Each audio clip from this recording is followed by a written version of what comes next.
एक नई कहानी में आप सभी का स्वागत है। एक सोहन नाम का लड़का था। उसकी इसी साल नई नई शादी हुई थी। उसकी पत्नी का नाम मोनिका था। वह अपनी पत्नी से बहुत ज़्यादा प्रेम करता था और उसकी गृहस्थी 1 साल से बहुत ही खूबसूरत चल रही थी।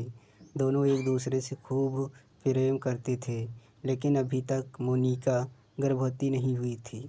मोनिका के घर में उसके ससुराल वाले ने और उसका एक भाई और उसकी एक बहन थी, जो हॉस्टल में रहकर दूसरे शहर में पढ़ाई करती थी। सोहन अभी तक अपनी साली साहिबा पुष्पा से मिला तक नहीं था, क्योंकि वह न शादी के समय जब बात चल रही थी तब वह घर में थी, और न ही वह जब मेरी और मोनिका की शादी हो रही थी तब वह हमारी शादी में शामिल न हो सकी थी, क्योंकि इस समय उसके एग्ज़ाम चल रहे थे और अब वह अपने घर आ चुकी थी और वह अपनी दीदी से 1 साल के बाद मिलना चाहती थी।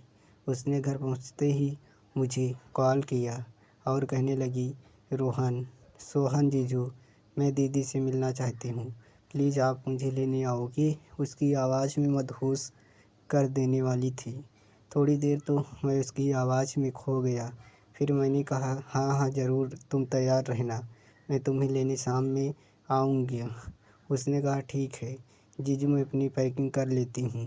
सोहन शाम होते ही अपनी साली साहिबा को पुष्पा को लेने अपने ससुराल पहुँच गया। पुष्प जैसे ही कमरे से बाहर निकली, सोहन उसे देखता रह गया। वह बहुत ही खूबसूरत थी, मोनिका से तो बहुत ही ज़्यादा खूबसूरत थी और मॉडर्न थी। सोहन मन ही मन सोच रहा था कि काश मेरी शादी पुष्पा से हुई होती। वह अपने आप को संभाल नहीं पा रहा था।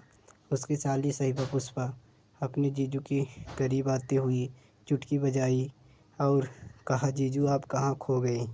उसने कहा, अरे साले साहिबा, आपको मैं पहली बार देख रहा था, बस आपकी खूबसूरती में खो गया। उसने मजाक करते टालने की कोशिश की। पुष्पा ने भी इतराते हुए कहा, हाँ मैं तो हूँ ही इतनी खूबसूरत। यह बोल पुष्पा हंसने लग गई। सोहन उसकी खूबसूरती में खो गया था। थोड़ी देर अपनी सास ससुर से बातें की और इसके बाद खाना पीना खा के रात होते ही निकल गया।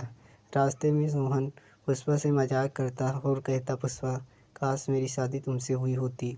पुष्पा भी हंसते हुए कहती, क्यों जीजू, मैं आपको इतनी पसंद आ गई।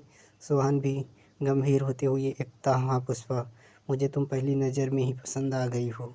पुष्पा फिर हंसने लगती है और कहती है, जीजू ऐसा दिमाग में भी न लाना, नहीं दीदी तो मुझे मार ही डालेगी। सोहन गाड़ी चलाते चलाते पुष्पा की जांघ पर अपनी हाथ रख देता है और धीरे धीरे सहलाने लगता है। पुष्पा भी कुछ न कहती है। उसे हल्की नींद आ जाती रही थी। जो लग रहा था वह मदहोश हो रहा है और उसे अच्छा लग रहा था। सोहन की हिम्मत बढ़ी, वह हाथ के दबाव को बढ़ाने लगा। सोहन धीरे धीरे करके पुष्पा के पूरे जिस्म को छूने लग गया। वह अपने हाथ को उसके कंधे पर रखकर उसके सीने को छूने की कोशिश करता। पुष्पा मदहोश हो रही थी, उसे हल्की नींद भी आ रही थी। उसने अपना सर जीजू के कंधे पर रख दिया। सोहन पुष्पा के जिस्म को देख रहा था और जो है चूम रहा था। उसने अपना सिर जीजू के कंधे पर रख दिया। उसका दुपट्टा सरक करके गिर के जाता है। सोहन सीने के उभार को देखता ही रह जाता। उसके सीने के उभार उसके ब्रश से बाहर आ रहे थे।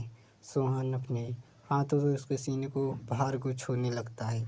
सोहन अपने आप को भी अब संभाल नहीं पा रहा था। उसकी उत्तेजता बढ़ती जा रही थी। उसने गाड़ी को किनारे रोका और पुष्पा के होठों को चूमने लग गया। उसने गर्दन से सोते हुए सीने से उभार को चूमने लग जाता है। पुष्पा थकी होने के कारण नींद में कसमस कर रही थी। उसे कुछ भी पता नहीं चल रहा था कि उसके साथ क्या हो रहा है। इसके बाद सोहन अपने पर किसी तरह काबू पाता और गाड़ी को स्टार्ट करके अपने घर की ओर चल देता है। घर पर पहुंचकर उसकी पत्नी अपनी बहन को अंदर कमरे की ओर ले जाती है और कहती है, तुम्हें आने में कोई दिक्कत तो नहीं हुई। तो कहती है, नहीं दीदी, मुझे तो गाड़ी में नींद आ रही थी, कुछ पता ही नहीं चल रहा कब मैं यहाँ पहुँच गई। मोनिका ने अब पुष्पा की पसंद का खाना बनाया था। सब लोग खाना खाकर अपने कमरे में सोने चले गए। आधी रात हो चुकी थी। सब लोगों की आंखों में नींद भरी हुई थी। सुहान ने अपनी पत्नी मोनिका से कहा, तुम्हारी बहन तो बहुत अच्छी है, बहुत खूबसूरत है। दोस्तों, कैसी लगी कहानी? आशा करता हूँ कि कहानी आपको ज़रूर पसंद आई होगी। अगर आपको कहानी पसंद आई हो तो आप चैनल को सब्सक्राइब करें। नेक्स्ट वीडियो में फिर से मिलते हैं नेक्स्ट भाग में।